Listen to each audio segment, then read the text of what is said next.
Hi friends, welcome back to our channel. இன்றைக்கி நம்ம சேனலில் சக்கரவள்ளி கிழங்கு வச்சுட்டு ஒரு சூப்பரான ரெசிபி பார்க்கலாம்.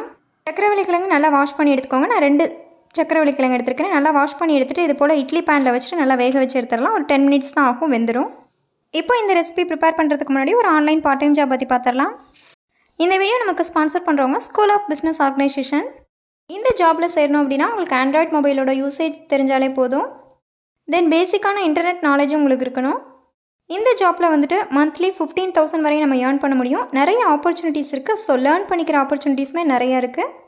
வேணுங்கிறவங்க டிஸ்கிரிப்ஷனில் காண்டாக்ட் நம்பர் இருக்குது, வாட்ச் பண்ணிக்கோங்க. இப்போ ஒரு கிளிப்பிங் பார்க்கலாம்.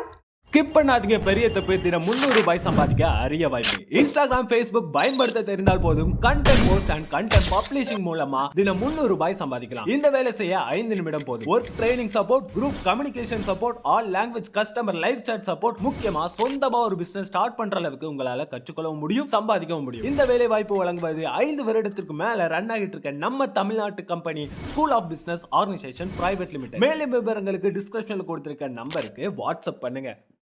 ஸோ ஃப்ரெண்ட்ஸ், கிளிப்பிங் பார்த்துருப்பீங்க. யூஸ்ஃபுல்லாக இருந்ததுன்னா டிஸ்கிரிப்ஷனில் இருக்க வாட்ஸ்அப் நம்பரை காண்டாக்ட் பண்ணிக்கோங்க. இப்போ பாருங்கள், கிழங்கு நமக்கு நல்லா வெந்து வந்துருச்சு. இப்போ ஒரு கத்தி வச்சு குத்தி பார்த்தீங்க அப்படின்னா உங்களுக்கு நல்லாவே வெந்திருக்கும். இந்தளவுக்கு வெந்தாலே நமக்கு போதும்.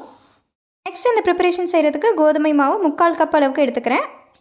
இந்த சக்கரவள்ளி கிழங்கு வச்சு நம்ம பேன் கேக் மாதிரி செய்ய போகிறோம். ஸோ கோதுமை மாவு எடுத்தாச்சு. இந்த பக்கம் சக்கரவள்ளி கிழங்கு நல்லாவே வெந்துருச்சு பாருங்கள். இதை வந்து நல்லா மேஷ் பண்ணி எடுத்துக்கோங்க. இது பாருங்கள் நல்லா சாஃப்ட் ஆகிடுச்சு. ஸோ இது போல் நல்லா மேஷ் பண்ணி தனியாக எடுத்து வச்சுக்கோங்க.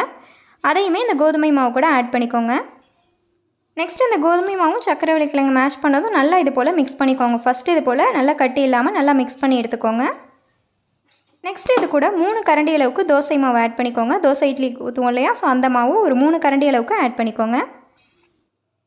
இந்த ரெசிபி நீங்கள் பிரேக்ஃபாஸ்ட் செஞ்சீங்க அப்படின்னா சைட் டிஷ் கூட தேவையில்லை. மார்னிங் ஸ்கூலுக்கு கிளம்புற குழந்தைங்களுக்கு, ஆஃபீஸ் போகிறவங்களுக்குலாம் செஞ்சு கொடுத்தீங்கன்னா ரொம்பவே ஃபில்லிங்காக இருக்கும், ஹெல்த்தியாகவும் இருக்கும். இப்போ தோசை மாவு ஆட் பண்ணதுக்கப்புறமா ஒரு 1/2 டம்ளர் அளவுக்கு வாட்டர் ஆட் பண்ணிக்கோங்க.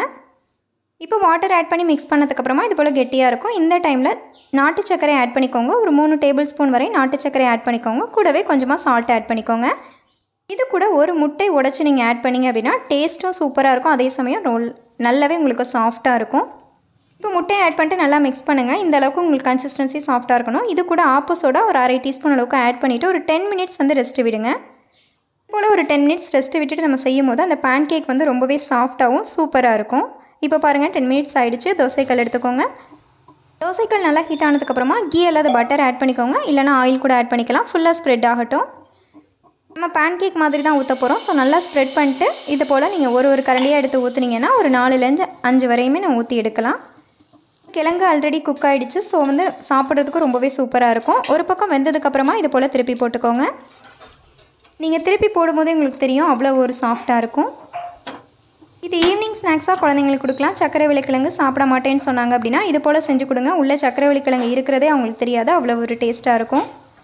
ஸோ நெக்ஸ்ட் டைம் சக்கரவள்ளி கிழங்கு வாங்கினீங்க அப்படின்னா மறக்காமல் இந்த ரெசிபி ட்ரை பண்ணி பாருங்கள். உங்கள் வீட்டில் உள்ள குட்டீஸ் முதல் பெரியவங்க வரையும் ரொம்பவே விரும்பி சாப்பிடுவாங்க. பெரியவங்களுமே சாப்பிட்லாங்க. சக்கரவள்ளி கிழங்கு சுகருக்குமே வந்துட்டு ரொம்ப வந்து ஸ்ட்ரிக்ட் கிடையாது. ஸோ சாப்பிட்லாம். இப்போ பாருங்கள் எவ்வளோ ஒரு சாஃப்டாக இருக்குது அப்படின்னு சொல்லிட்டு. இது சைட் டிஷ்ஷே தேவையில்லைங்க, ரொம்பவே சூப்பராக இருக்கும். இது போல் டிஃப்ரெண்ட்டான ரெசிபிஸ் மற்றும் நிறைய வீடியோஸ் பார்க்கணும் அப்படின்னா என்டர்டைனிங்காக ஒரு சேனல் சர்ச் பண்ணிட்டு இருக்கீங்கன்னா நம்ம சேனலை ஒரு டைம் கோத்ரூ பண்ணுங்கள். வீடியோஸ்லாம் யூஸ்ஃபுல்லாக இருந்ததுன்னா சேனலை சப்ஸ்கிரைப் பண்ணி சப்போர்ட் பண்ணுங்கள். இந்த வீடியோ யாருக்காவது யூஸ்ஃபுல்லாக இருந்ததுன்னா ஷேர் பண்ணி விடுங்க. நெக்ஸ்ட் ஒரு இன்ட்ரெஸ்டிங் வீடியோவில் மீட் பண்ணலாம். தேங்க்ஸ் ஃபார் வாட்சிங். Have a nice day.